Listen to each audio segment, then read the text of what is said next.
Hi, everyone. Welcome to Autism Knows No Borders. Today we have two very special guests, Crystal Thompson and Brandy Collins, who are both strong leaders, not only in our Skill Corps community, but also in their own communities. Welcome to the show, Crystal and Brandy. Thank you. Let's start with a brief introduction of your background. How did you begin working with the autistic population, and what are you up to now? Brandy, would you like to start us off? Okay. So my background is a little interesting. I began working with adults in the military. Actually, I worked in an urgent care triage clinic, and I worked with homicidal and suicidal service members for several years. And ultimately, there was a government shutdown. And when there was a government shutdown, it led to like a little bit of a transition for me I was a government employee at the time. And I moved to Kentucky. And when I moved to Kentucky, that's when I first learned about ABA and autism. And I switched gears. It was such a breath of fresh air to go back and work with children versus working with adults and to be a part of all of their milestones that they were making. I mean, starting with them as young as 2 and 3 years old. So once I got a little taste of it, I was like, this is definitely where I want to be. This felt like home, and I could see the impact that I was having not only on the child, but the family and the community as a whole. And so I've been in love with it ever since, and I've been working in the field since 2012. Great. And what are you doing now? So currently I own an ABA center in Killeen, Texas. The name of the center is Guided Light Concepts. And so we offer full day and part day care here. And that's pretty much what I'm doing. All right. So I started in the field, a long time ago, I feel like. My undergrad in college was international business and finance, and I was going through like these different internships. I didn't like it. One of my friends came to me and told me about a private school that was working with children with autism. She told me more about it. It was very interesting. So I went, had the interview, got the job actually, and I started as like a co-teacher in like a classroom with I want to say like 6 kids with autism. It was like a 2-to-1 ratio, and then like the co-teacher or the lead teacher. Eventually, after a while, I got promoted to lead teacher, and they started talking about like the BCBA and all of this stuff. And I was like, what's that? So I had no idea what it was. So I researched it a little bit, decided to go back, get my master's, got certified. I stayed there for a little while longer. And then I moved to Florida. I'm still in the field. And then I was just like, I was working with the family, and they were saying, I want my kid to participate in like these different extracurricular activities, but they're not able to for whatever reason, whether they've gotten kicked out of a program or the director was just like, I don't know how to work with your child. So I started my company, Believe Autism, at first as just a dance movement and art program for kids with special needs, including their siblings and friends. And then from there, it went on to actually like adding some tutoring. And then from there, I was like, you know what, I can probably branch into, providing ABA services like independently. And so I started doing that. I've got a few clients. I have a couple RBTs, and right now we're just doing in-home services. Cool. And you've both been very involved in different ways with our work at the Global Autism Project. Crystal, I think you're one of our veteran leaders that's been active the longest. How many trips have you been on, and how many have you led?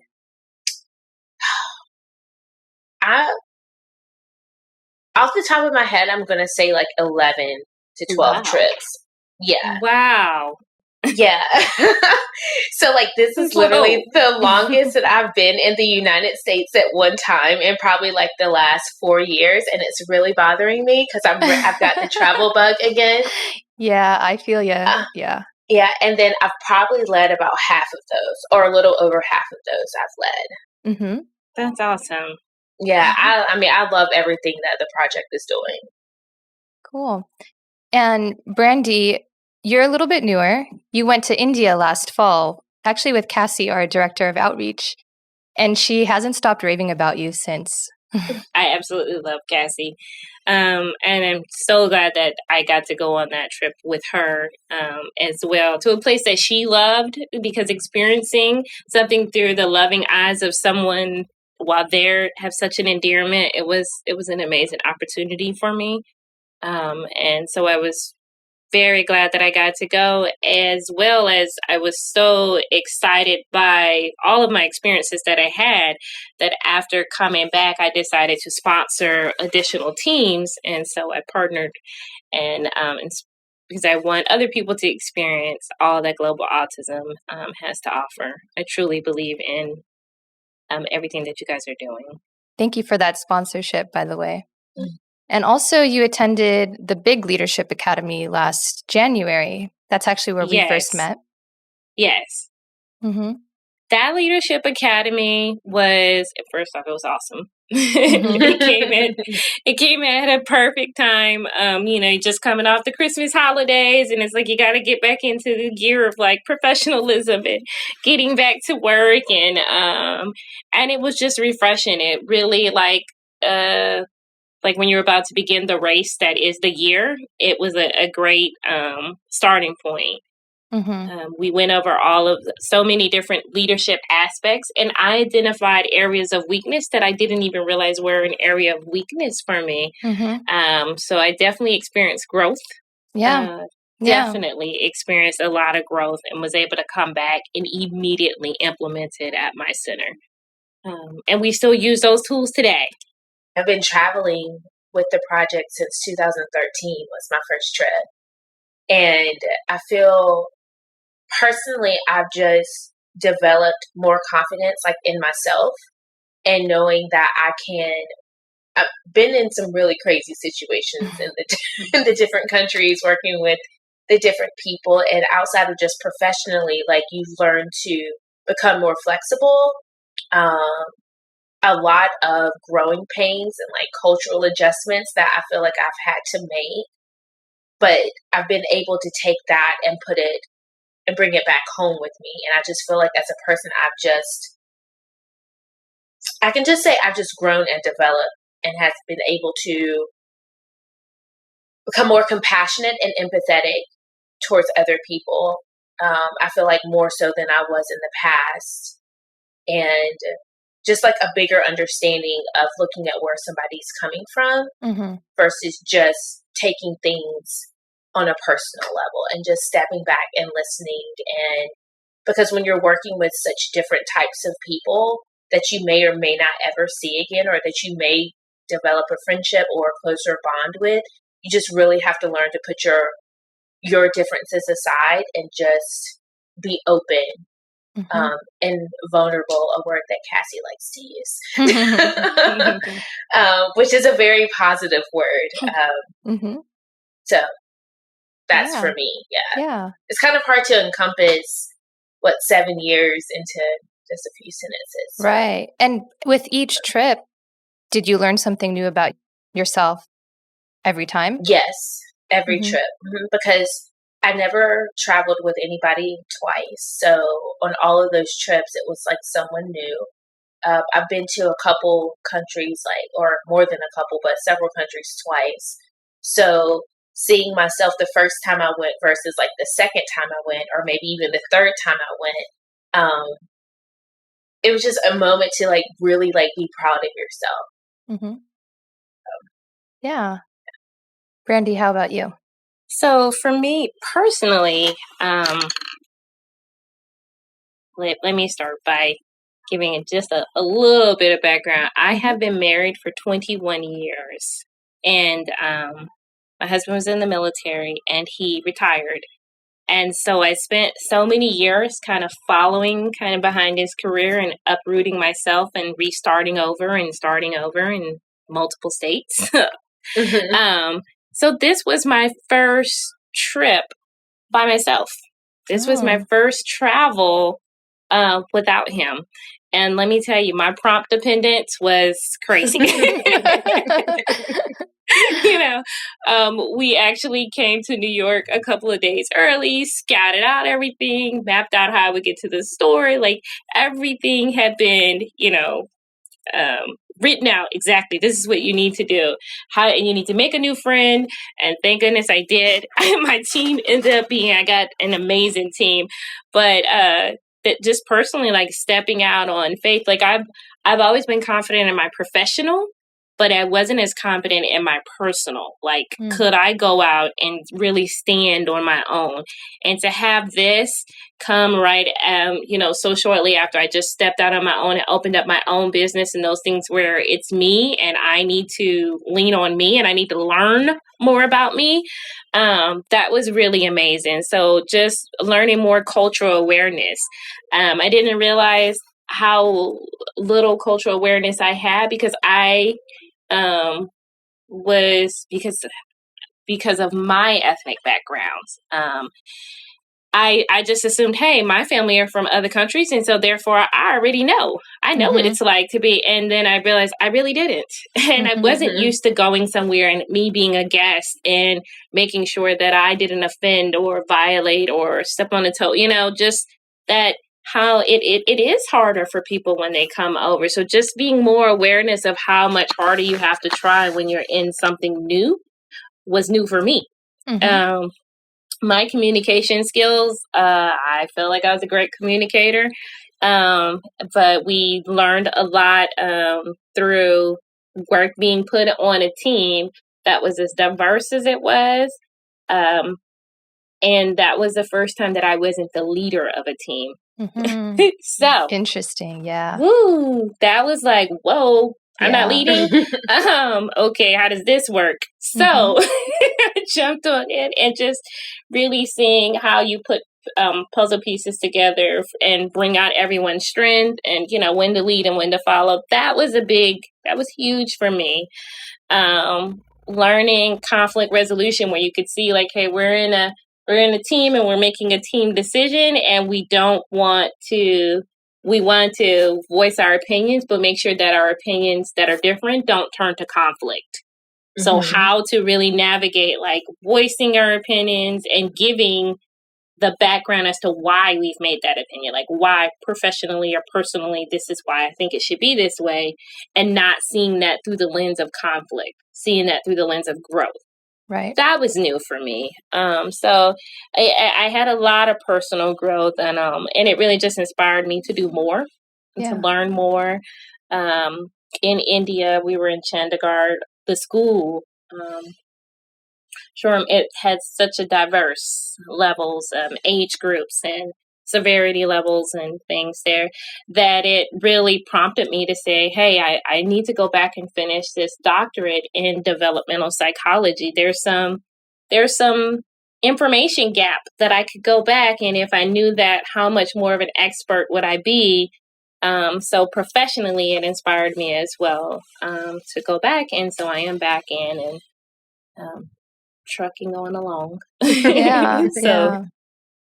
So many great things happened personally and professionally from that, from my time with Global Autism.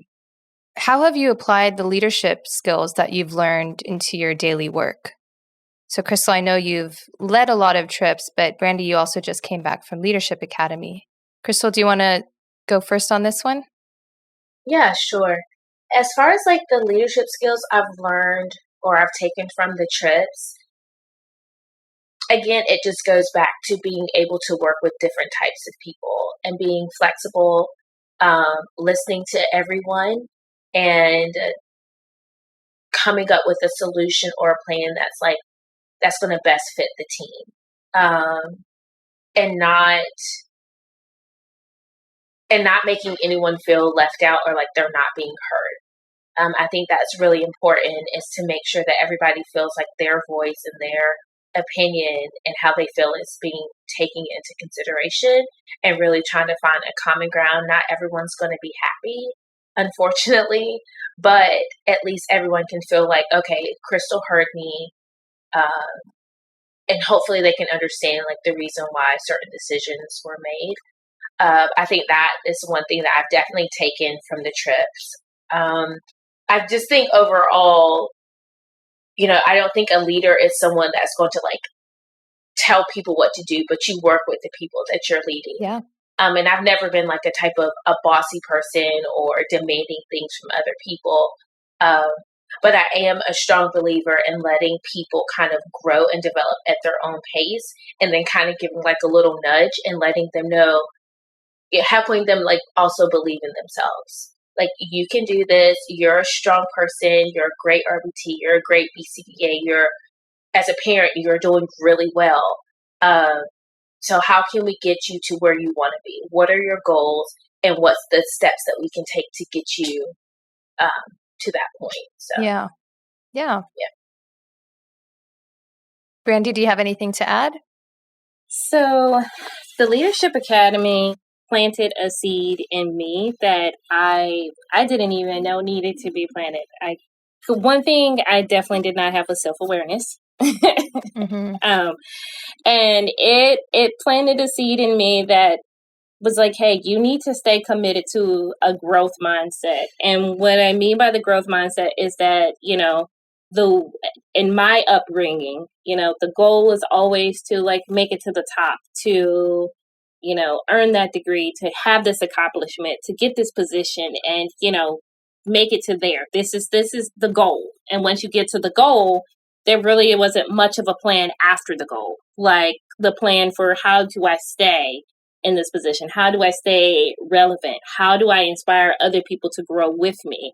How do I make sure that growth is around me at all times, that even at times when I'm resisting growth, there's someone to say, hey, Brandy, grow up. You need to, we're going in this direction. Come with me in this direction. So really being able to be around people to say, hey, our strengths are so different, but I need your strength and you need my strength. And together, something really powerful is going to come out of this.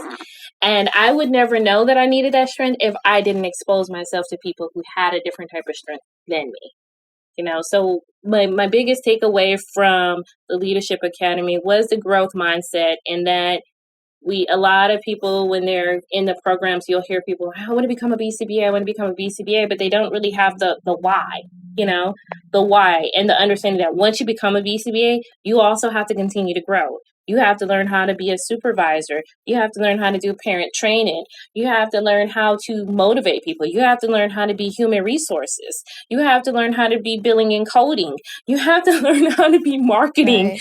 It's so many jobs. Like at the title of when you become a BCBA, you're actually expected to wear 10 hats. And all of those hats aren't going to be a good hat for you, And so you need to delegate. So if you don't have delegation skills and you don't have self-awareness to know where your strengths or your weaknesses are, that's going to be the hill you're going to die on. You might die on your marketing. You might die on your communication skills. When if I already know that that's a weakness, I could delegate someone else to take care of my marketing and those things for me, and I make sure that I'm supporting that person, so that we have a mutually beneficial relationship. So really, what I've taken away from that Leadership Academy and what I immediately came back and put into Guiding Light Concepts has come to fruition in ways I could have never dreamed of. And it came to fruition not just for me, for the people that are around me. I'm constantly having people saying, hey, Brandy, I never would have thought of going in that direction until you mentioned this and you kind of planted that seed. So from the seeds that were planted and watered in me, I have gone to plant and water in others. And I'm just excited about all that's continuing to happen around me, even in this pandemic, which is surprising. Right.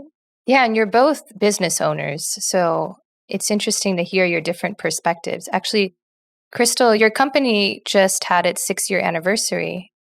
Oh, yay. So congratulations on that. Congratulations. Thank you. Thank you. Yeah.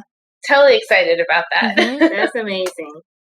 Yeah. Thank you. So what have you learned about cultural humility from doing Skill Core, and how has this influenced your work now? So the very first skilled core trip that I went on way back in 2013, it feels like forever ago. One thing I loved is that we did a cultural sensitivity workshop.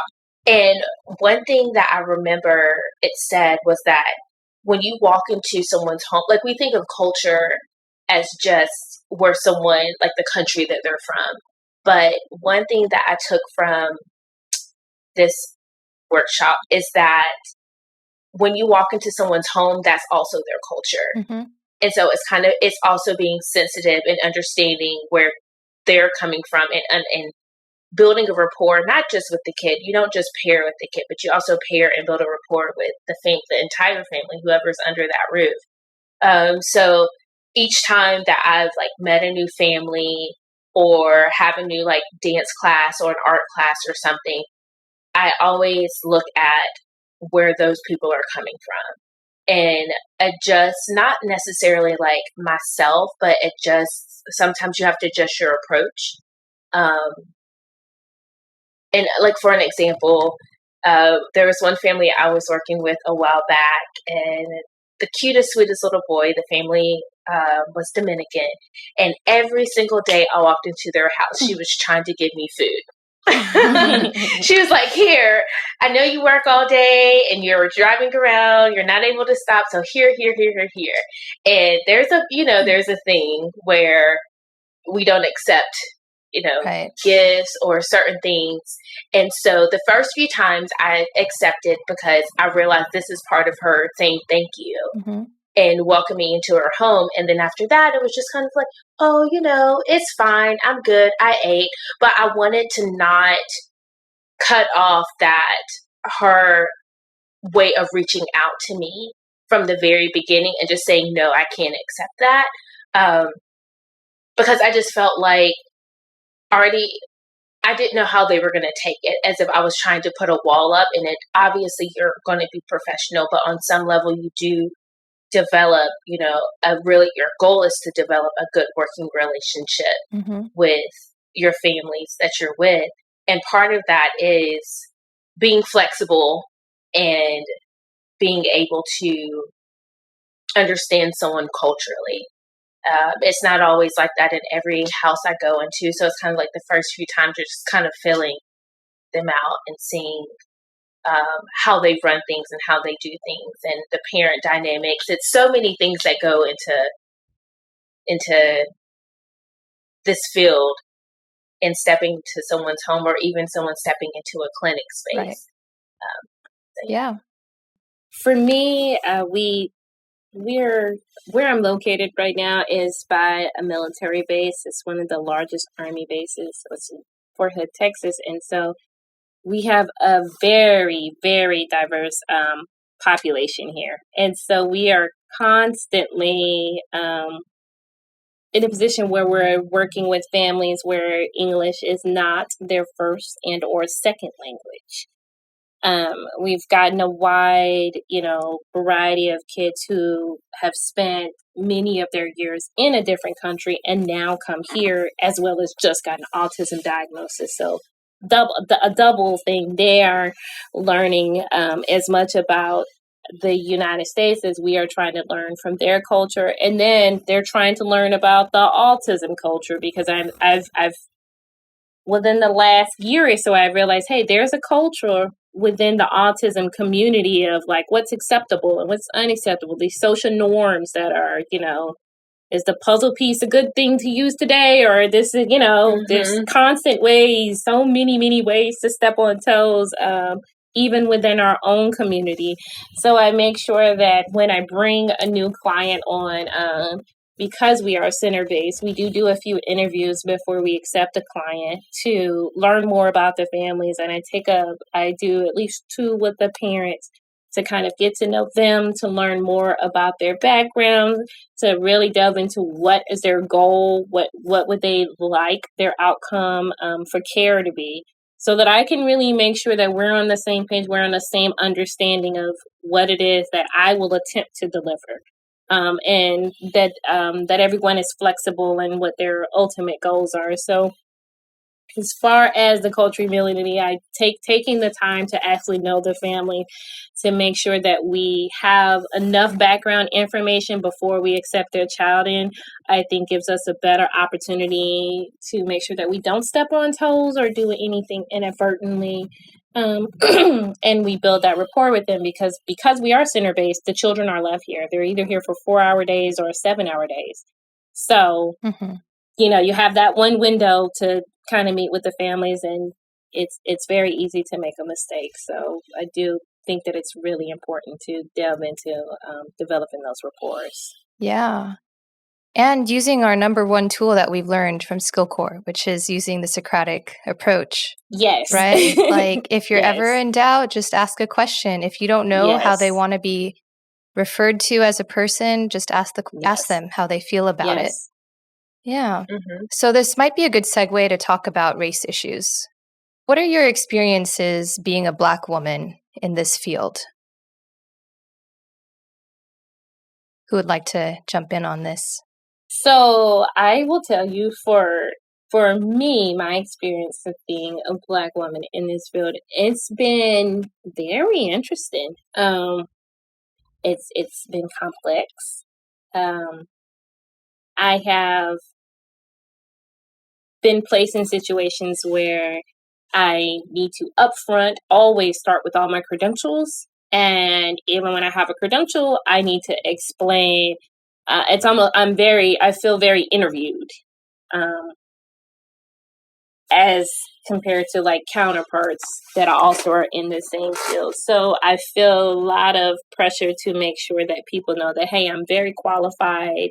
And in areas that are an area of weakness, I'm actively working to learn to develop those skills.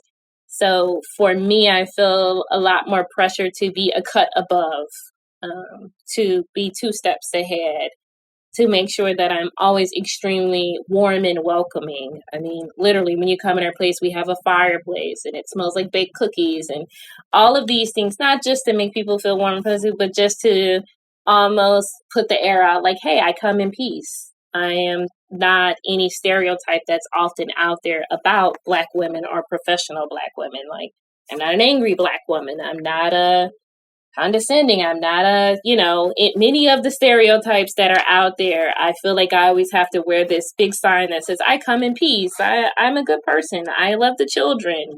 I have the education. And that makes it a little harder because then you can't have a bad day, or you can't have someone said something and I give a quick response. I always need to be very measured in my response. I need to be very measured in my tone. I need to proofread my emails more times than other people do, just to make sure that there is literally no emotion in the email. And then now I'm to the point where like, oh, maybe it sounds so emotionless. You need to go back and put a little. So it's a very balancing act of constantly feeling the need to prove the worthiness to be in the room that I'm in. And then constantly making sure that when I'm in the room, that people knows that I'm in the room as an individual. I'm not in the room representing a race, because I may have a human moment and I would hate for my human moment to be the representative of the race or representative of other African American women in this field. How does that feel for you? Oh, that feels very pressured, overwhelming. I'm sure that that's led to a lot of my gastro, where my stomach is, constantly in knots and I need to think or double think before I speak, because, I definitely feel the pressure that someone's waiting for that gotcha moment, that gotcha moment. And as we can see, we live in, as present times right now, we're living in such a cancel culture where like, oh, she did it, cancel her. Find her job. Tell everybody we're done. And, I don't want to be done. I don't want to be counseled. Right. I don't want, I want to be able to talk, and I want to be able to say, hey, such and such happened and this is my view on it and those things. And I feel muzzled in a large sense. I feel very muzzled, or I feel like I need to be discreet in my support of endeavors, just to make sure that it doesn't ruffle any type of feathers. So it is very pressured. Yeah. Thank you for sharing that.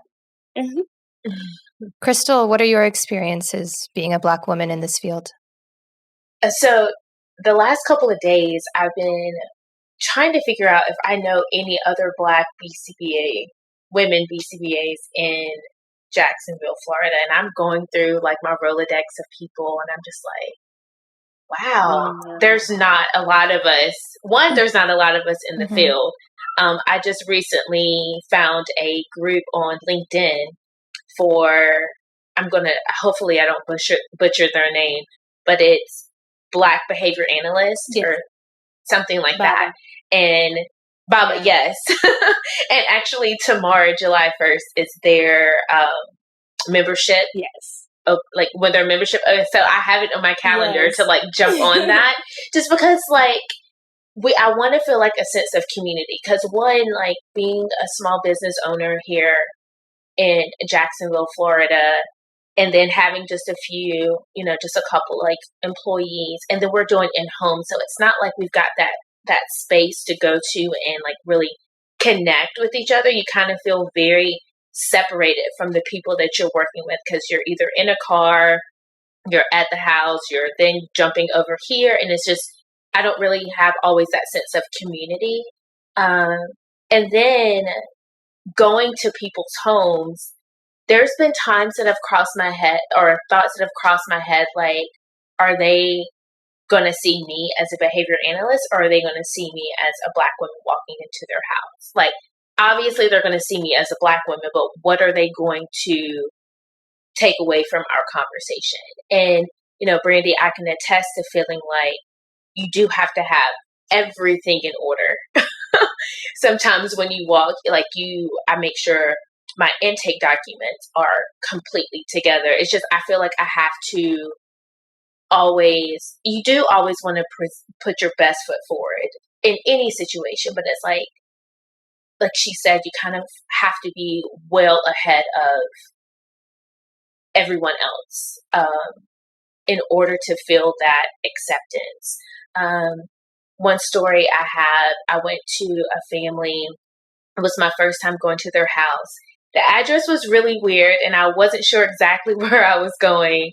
And I went a little further past their house. Like, their house was like off in the distance. Some trees were in front, so I couldn't see it because I wasn't familiar with the area. And I get to the house that's next to theirs, and I asked them, I'm looking for this. And they were very like, what are you doing on my property? What are you doing here? I'm like, I'm so sorry. This is the address that I'm looking for. And they're like, didn't you see the no trespassing signs? And I said, I apologize. This is the number that I'm looking for. Can you tell me how to get there? And they're like, just back up and go to the next house. And so when I pulled out of their driveway, I saw it, because like I said, it was way back in the cut.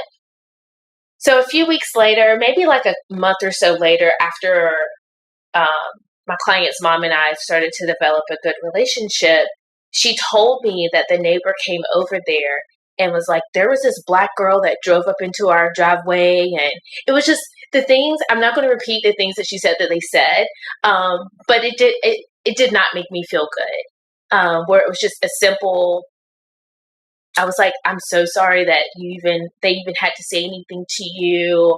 I was looking for your house. I couldn't find it. She's like, I know our house is really hard to find when you're coming here for the first time. And so it's kind of like, when I'm going to these houses, like, I don't want to feel like I have to. Sometimes I feel like I need to say, hi, my name is Crystal Thompson. I'm, calling you back about your inquiry for ABA services. And by the way, I'm a Black American. Like, so you're not surprised when I walk into your house. I don't know. It's difficult. It's difficult because there's just not a lot of Black Americans in this field in general.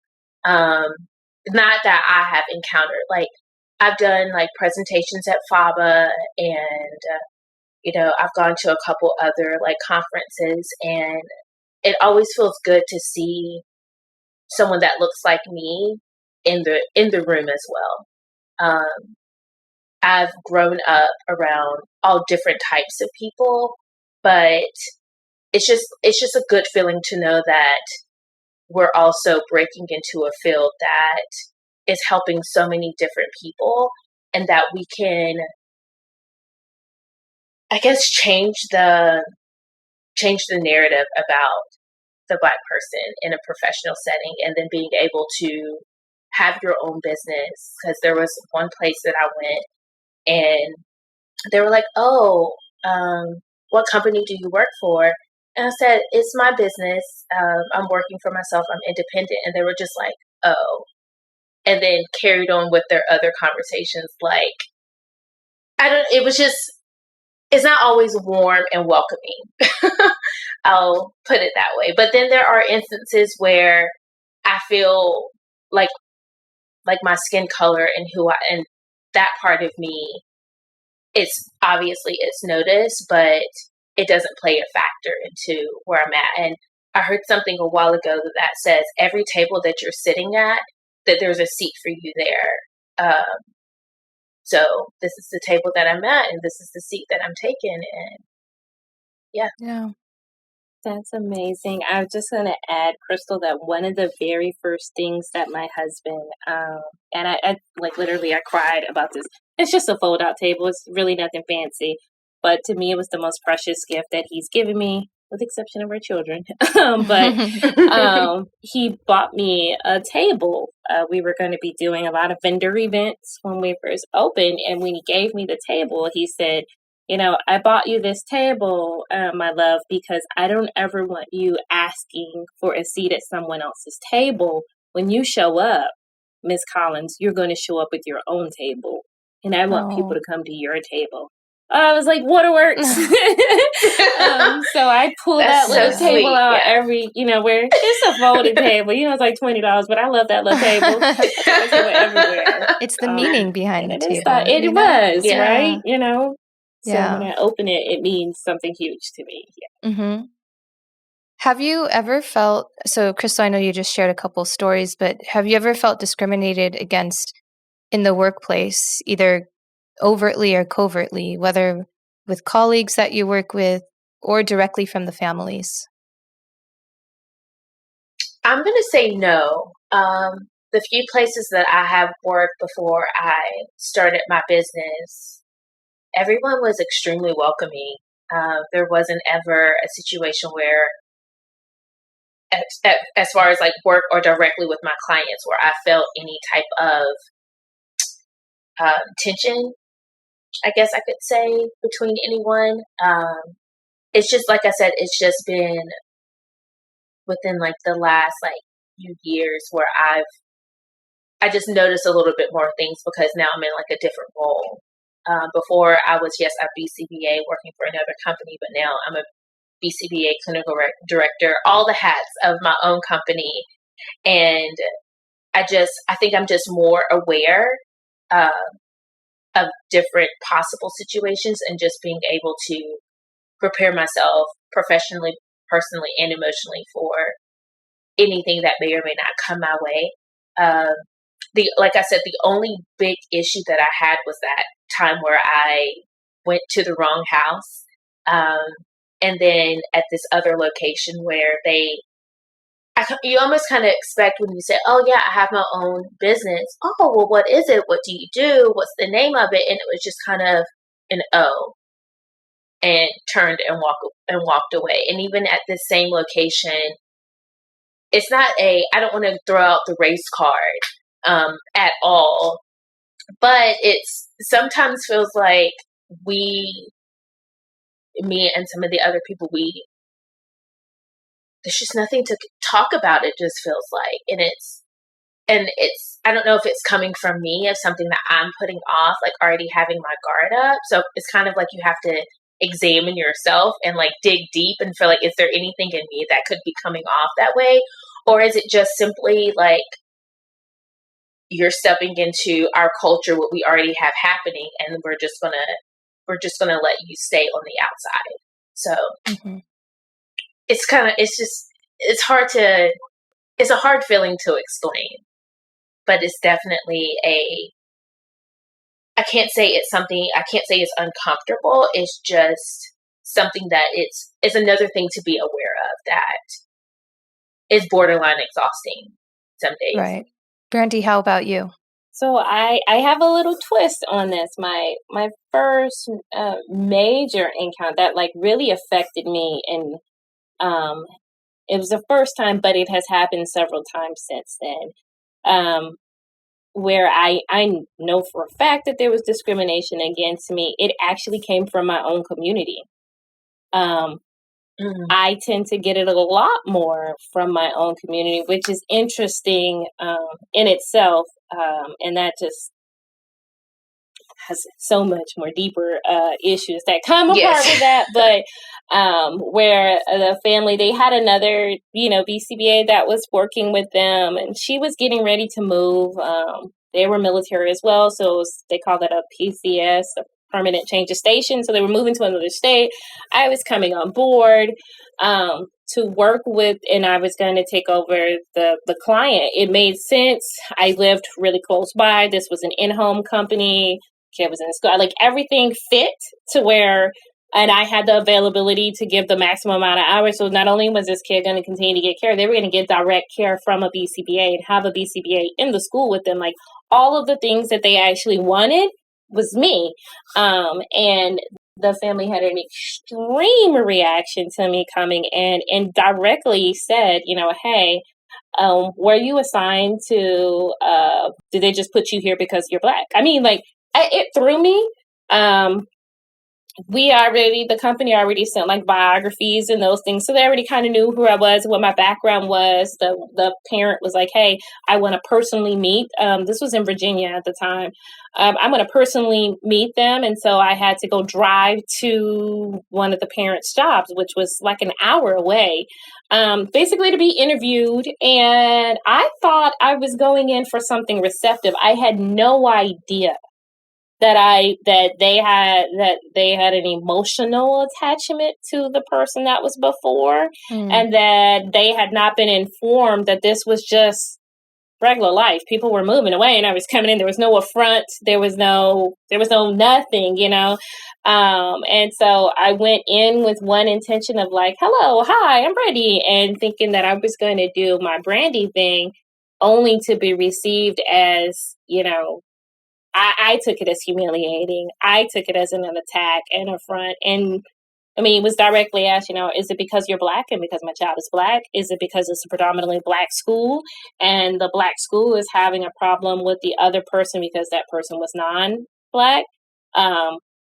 If there was issues at the school, I knew nothing about that. And instead of me getting a fresh start as I was coming in, I came in needing to like kind of, again, say, hey, I come in peace. I mean no harm. I'm a BCBA. I love children, and I will give your child my all. Like, give me a chance to work with your kid.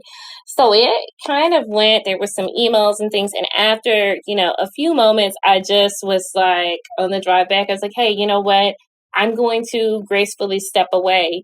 And I went to the company owner and let her know, hey, whoa, that's, if they have that sort of emotion in him, it's probably for the best that I step aside. Now, me fully knowing that me stepping aside meant that this kid would not get care. Like there wasn't someone else to fill in. It would be at least 120 days before another person can come on and take that load. And in that instance, I kind of chose myself to say, I'm not, because this is like an in-home and in their space. It'd be different if it was in center. Then I could say, hey, put that in its proper box and work. But I can't say that I'm willing to step in someone's home when I know I'm not welcome. I know that I'm being looked at through a lens that's like too intense right now. Mm-hmm. So if I have any human error, it's going to be really magnified. And so that really kind of affected me. So I make sure now that I put such an effort into letting people know like who I am and what I stand for well before their kid gets here, with links and with the biographies and with, with all of those things to try to mitigate. So it's like, hey, if I don't fit in your box, please let me know before we do a face-to-face, because that's really hurtful. And it affected my confidence, a lot. Yeah. I'm sorry that Of happened course, to that you. family in the end came back once they realized, like, hey, my child's not going to get services. They came back. But after that, in between, I had already accepted another gig, and I just wasn't going to go back. Like, we couldn't repause it. You feel the conflict then. It's like, did I make an emotional decision and now this kid doesn't get care because somebody hurt Brandy's feelings? Where it's like, you've offended me, but now I need to apologize to you. That weird psyche thing you have going on. They did try to come back, and I don't know if it really was because they realized they were wrong or really if it was just for the need of care. Right. But I've had more encounters like that, and from my own culture. That is really interesting. Yeah. Especially thinking about because Yeah. the Black community grows up with the same kinds of stereotypes and the same education. So, yeah. But then, some culturally, we tend to be skeptical of others. We want to be associated with the biggest company name, the bigger, my kid is, you know what I mean? Because that's where the majority is going. And so we want to be associated with what the majority is already saying is okay. And so if I come through as a minority and as one that's not as well known, I'm not the big name for you to attach yourself to. And so I don't have the big label. I'm not a franchise. I'm not all of those things. I'm just showing up as Brandy. People, they want the bigger name. And so in our community, there is a lot of skepticism. And that's why a lot of Black-owned businesses sometimes struggle because it's not as much, people don't patronize it as much as they will a bigger name. So what ideas do you have to change the field in a direction of diversity and inclusion?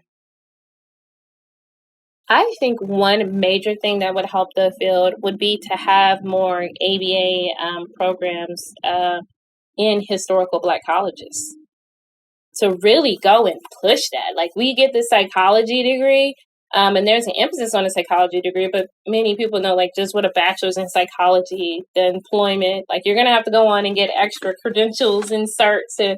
But if it were pushed there and people were being pushed in to seek the BCABA and those type programs, something that really gets you into time, something that can put you in the realm where you're learning more about these behaviors, where you can go back into the schools and teach these and assist the schools with learning how to deal with many of the behaviors and developmental delays that come with these diagnoses. That would be amazing.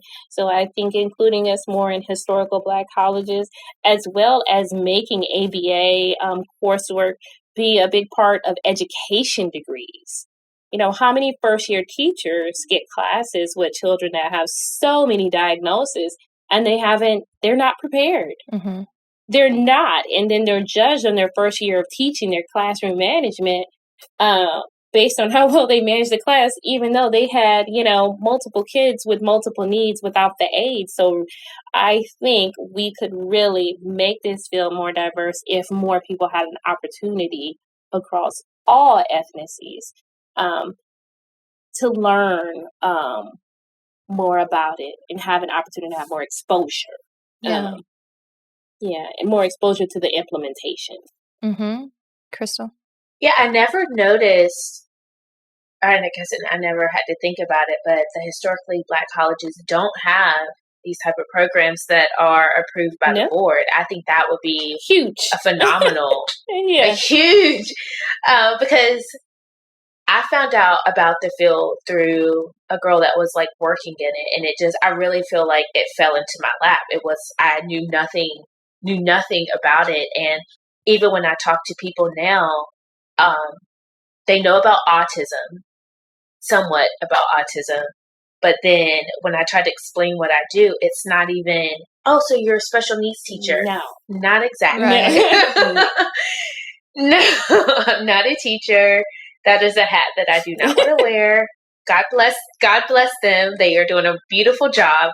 But there's just not a lot of awareness about what we do. And then when there is, it's bits and pieces pulled from maybe an article that was scanned, or a YouTube video that was watched, or, a post that somebody made on social media. So I just think, just as a whole in a field, just getting out the appropriate information to people about, not only about autism, what it is, what it looks like, but, ABA, what it is, what we do exactly.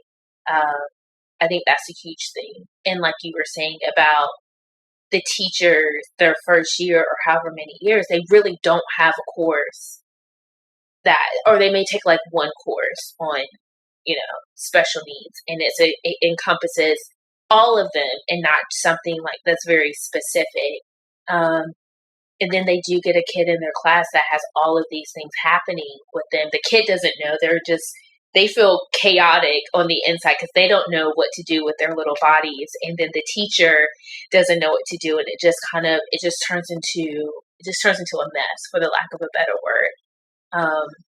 Just because I don't think there's enough resources or enough information out there that's presented to them in a way that they can learn from. Right. And I'm also thinking about, from the level of RBT, like how can we encourage growth to further studies, to going on and getting your master's? Because I used to live in Oakland, California, where there's a pretty large Black community there. At the agency where I was working, it was interesting to see the demographics between RBTs and BCBAs. A lot of the RBTs were minorities. Some Black, some Hispanic, even some Southeast Asian.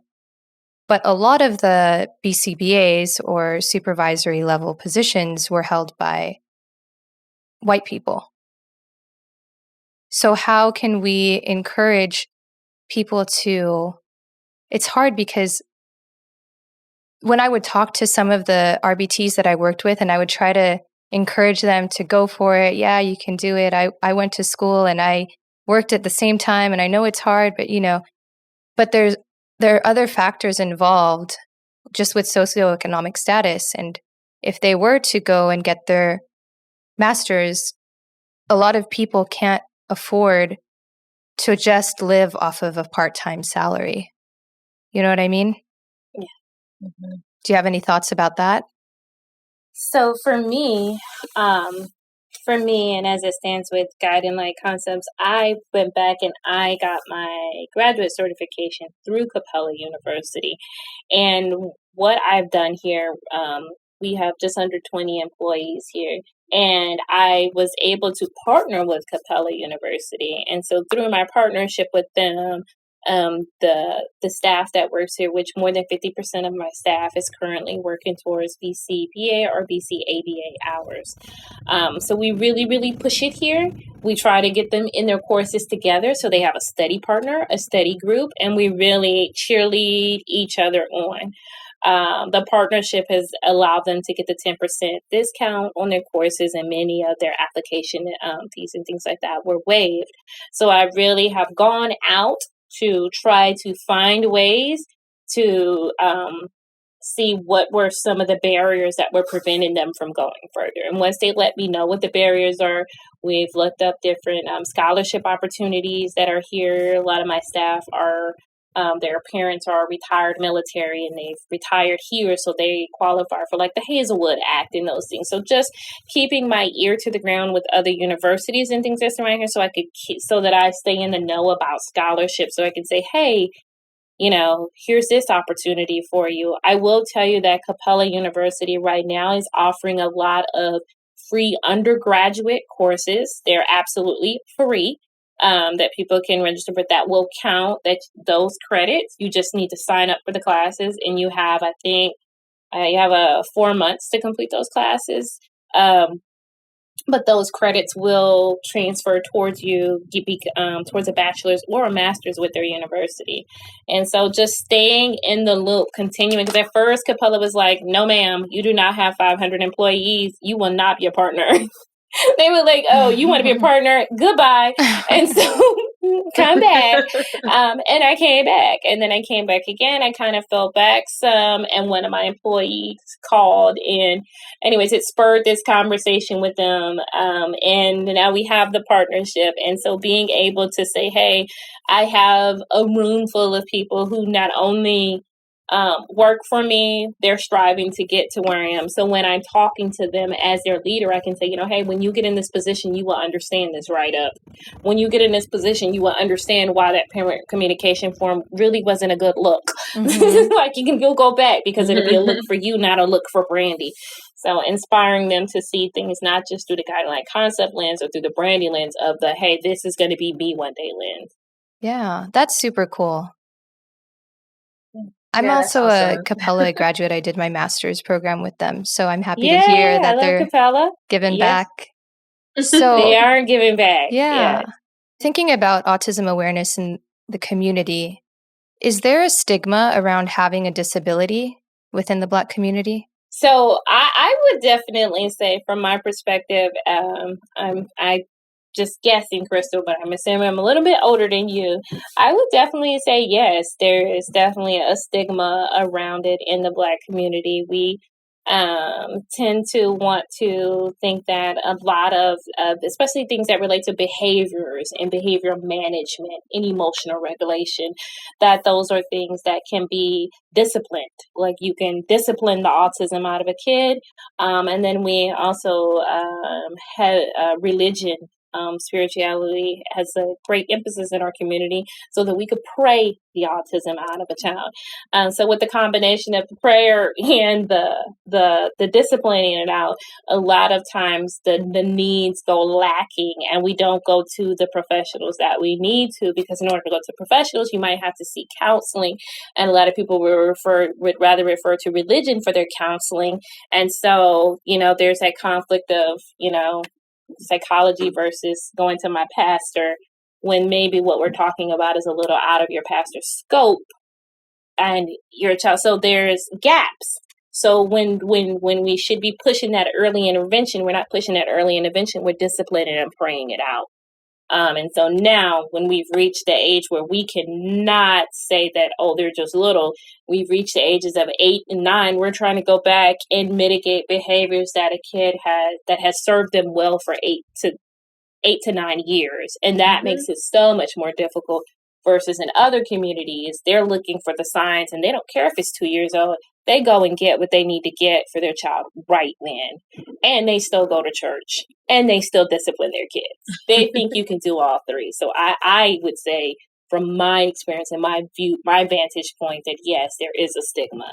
And yes, it does hinder the effectiveness of care, because it's hard to go back and undo many years of behaviors that have served the child well.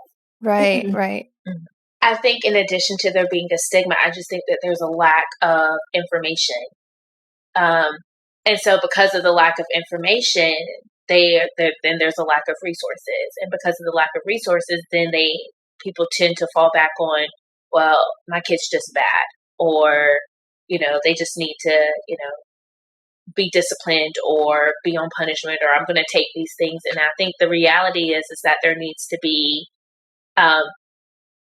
just an open forum about what is autism, what are these different autism spectrum disorders, what they look like, and how do we move forward once we know, that my child has this diagnosis, or I'm concerned, or just simply, giving a family information about the developmental milestones or the top 10 signs that your child may have, an autism spectrum disorder. I just think that more information needs to be filtered, more solid, good information needs to be filtered into the Black communities and other communities outside of the white areas. Because even some of the schools that I've been in, I can just, the teacher will say, well, the parents just drop him off at school. I can't get in touch with the mom, or I can't get in touch with the dad, and it's just like, where's the communication being lost? And how can I, as, a leader in the ABA community in my area, what can I do to help bridge that gap between, okay, clearly there's something going on with my kid. I don't know what to do. I have to go to work. I'm just going to send them to school. I just think, and then the teachers sometimes, in my experience, is some of the teachers, how do I say this, kind of push that kid off to the side because, well, when I send him home, they're not going to do anything. Well, what can we do to help that situation? Don't go in there, you need to do this, you need to do that. Find out where they're coming from. Find out what information that they do have. And as the teacher, as the BCBA, as the RUT, as the BCABA, whomever, how can you then help them, like I said earlier, get to a place where their household is manageable? Because we never know what's going on when they get home, the stress level. We don't know these things. And so I think it goes back to what I was saying before about being compassionate and empathetic to where someone is, and then helping them get to where it's a manageable place for them, and then a place for growth. And I just think that information is being lost and not being filtered out like it should be. Well, there is a problem of the diagnostic tools and the majority of research being designed for white males. So I'm an avid reader. My mom is a librarian, so I'm definitely an avid reader. And historically, there's a very famous book called "Even the Rat Was White." I don't know if you guys have been able to see that, but it's called "Even the Rat Was White," and it was written by Robert Guthrie. It's an amazing read, so much that it's been written years ago, and it still continues to sell out. So it's kind of hard to get copies of it. But it goes back to the historical view of psychology and how many of the theories across all the many domains of psychology, the many specializations within psychology, and the viewpoints of African Americans during that time. And so the vantage point to where African Americans weren't even seen as humans, or, many testing tools that were used to say that we don't experience pain, that we don't understand trauma, that we don't have separation anxiety, those things that have manifested generationally due to slavery and many discriminational practices that are that we have experienced. It has minimized.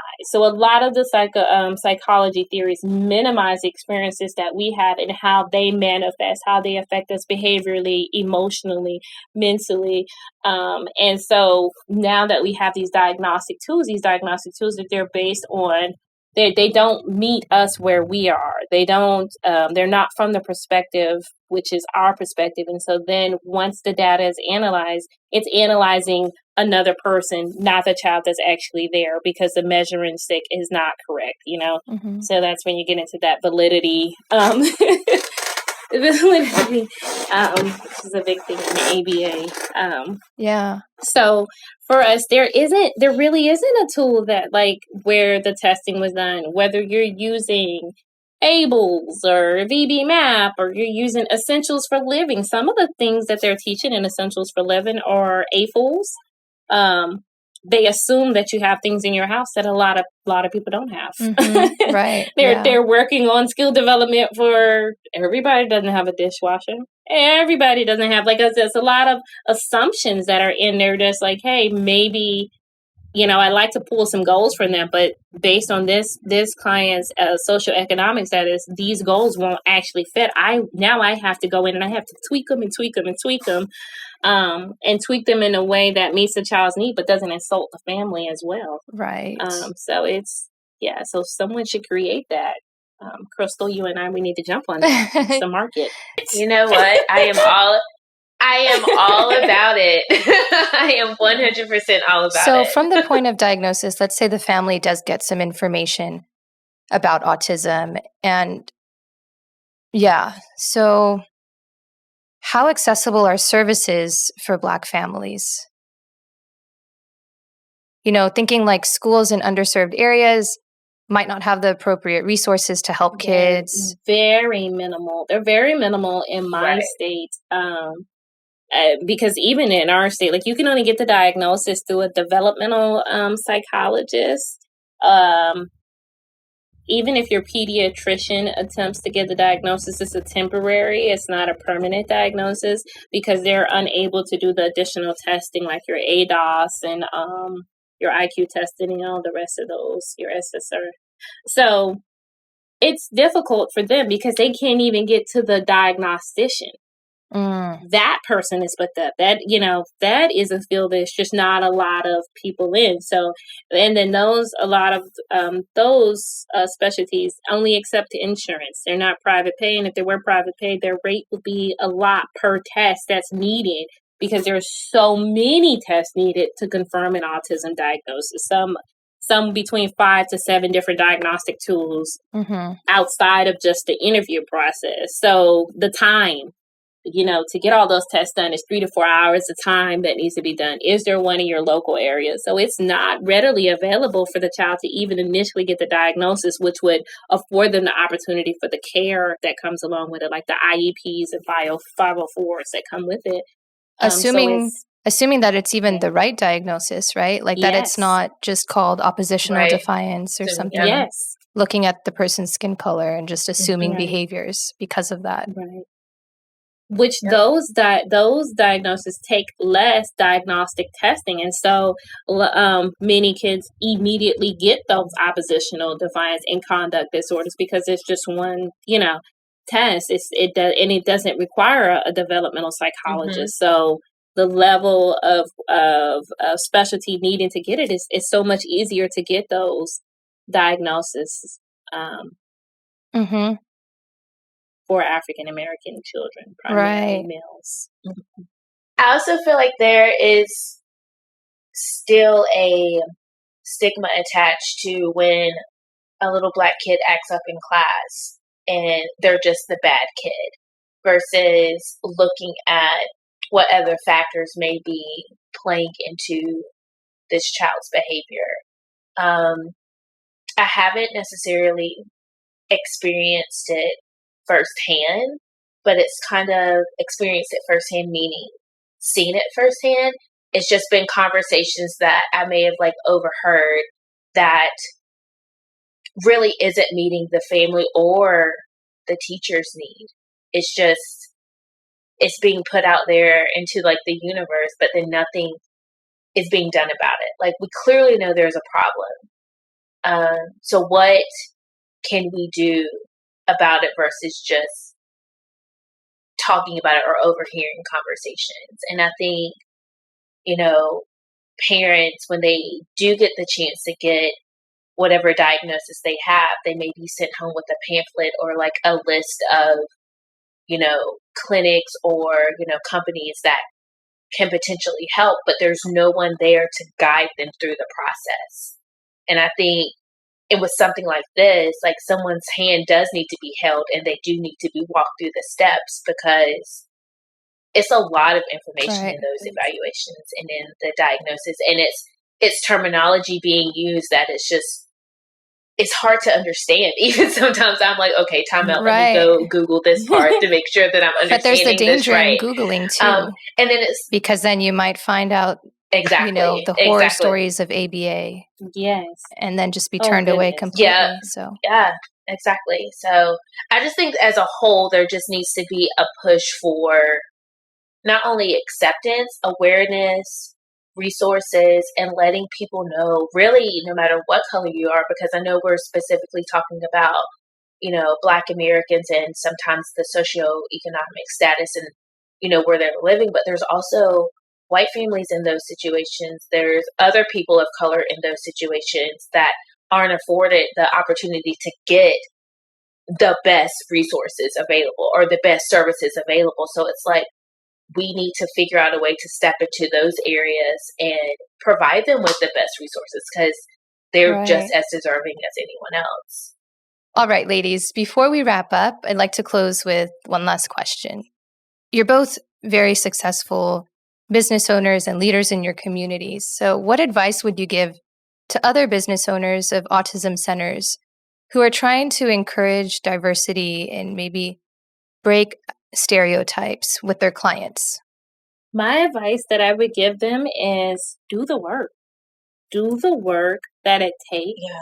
We push so much on the importance of pairing with our clients and pairing with our families, but we need to pair with our staff. We need to pair with make sure that we pair with our community as a whole, so that as we're pairing with it, we're more aware and we include it in our thought process, in our decision making, in our leadership style, in the way that we manage our staff, in the way that we communicate with our staff. And so that we understand that the way that I communicate with employee A can't be the way that I communicate with employee B, or parent A versus parent B. Those things, do the work. It is, sometimes, oh, it's exhausting. Yes. But to whom much is given, much is expected. And so you will have to do the work to learn these things, so that you are putting not only your best foot forward, you're giving that other person the opportunity to have their best experience as well. And so I would say that work looks different. That work may be you experiencing something you never experienced, or trying a new food or something. It can be small. It doesn't mean like do a huge gesture, it doesn't require a huge gesture. It may just require a conversation. Mm-hmm. And it requires when you go in that conversation, going with an open mind, right, and do the work. It's like using ABA, setting realistic goals, starting Yeah. small, contacting that reinforcement, working your way up. Yeah.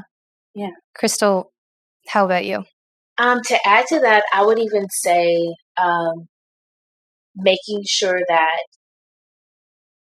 who you are and what you provide is known in your community. Because I feel like oftentimes, especially like the smaller businesses that are really powerful where they are, there's still not enough information about them, or people don't know about, not everyone knows about Believe Autism, here in Jacksonville. And they're like, oh, so you're a dance school. We provide dance, but this is other things that we also provide. And just making sure that you have a really strong sense of, like, not only who you are and what you are as a company, but who you are and what you are as a person. And as a leader, being able to self-reflect and self-examine, because we're going to be like, you never know. Each day is different. Every single day is different. And then being able to adjust where you need to adjust, and make yourself fit where it may be uncomfortable, but you know that it's your time and it's your place that you need to be. So that's great advice. Thank you. Thank you both so much for your willingness to open up and be vulnerable and share your experiences with us. This has been such an informative and eye-opening conversation. And also thank you for all of your work that you've done and you're going to continue doing for our global autism community. We really appreciate both of you. And like I said earlier, I hope we can get back in the field soon and visit our partners around the world. Mm-hmm. Thank you. Thank you for the opportunity. Take care. Thanks for tuning in to Autism Knows No Borders. Practicing cultural humility is at the forefront of our values as an organization. We are constantly challenging our own assumptions and belief systems and striving to understand the factors that influence behaviors within cultures we work with. Brandy and Crystal exercise cultural humility in their workplaces by asking questions to build rapport with families. Staying curious can be an effective way to avoid defaulting to stereotypes. The same approach can be applied when discussing the complex realities of Black culture in the U.S. Hearing Brandy and Crystal's different and nuanced perspectives reminded me that we must treat people as individuals instead of assuming that one person's view is representative of their entire culture. Some of the responses were counterintuitive to what might sometimes be expected. For example, Brandy has often felt discriminated against by members of her own community, and Crystal has had to second-guess her own feelings of disconnection when stepping into other people's spaces. They both agree, however, that continuing to advance the field towards diversity could change how Black people are perceived in professional settings, sparing them the exhausting feeling that they constantly need to prove their competence. Making ABA courses more available in historically Black colleges would increase opportunities for students to pursue their BCBA certification. Brandy is taking action by seeking out scholarship opportunities for her staff, which reflects her emphasis on fostering growth within her company. Crystal is determined to provide her community with accurate information about autism and ABA. Just as we see at our partner sites, educating families about disabilities and making them aware of services available in their communities is crucial to ensuring they receive the help they need. Combining more trained professionals with more resources in underserved areas, stigmas can be broken and quality of life will be improved. You've been watching Autism Knows No Borders. If you like this video, please give it a thumbs up and subscribe to our channel. Also, we'd love to hear from you, so let us know what you think in the comments section. Click here to watch another interview from our podcast. You can also find us on your favorite podcast app. Tune in each week for engaging conversations of how people across the globe are inspiring change and building community. Thanks for watching. Take care.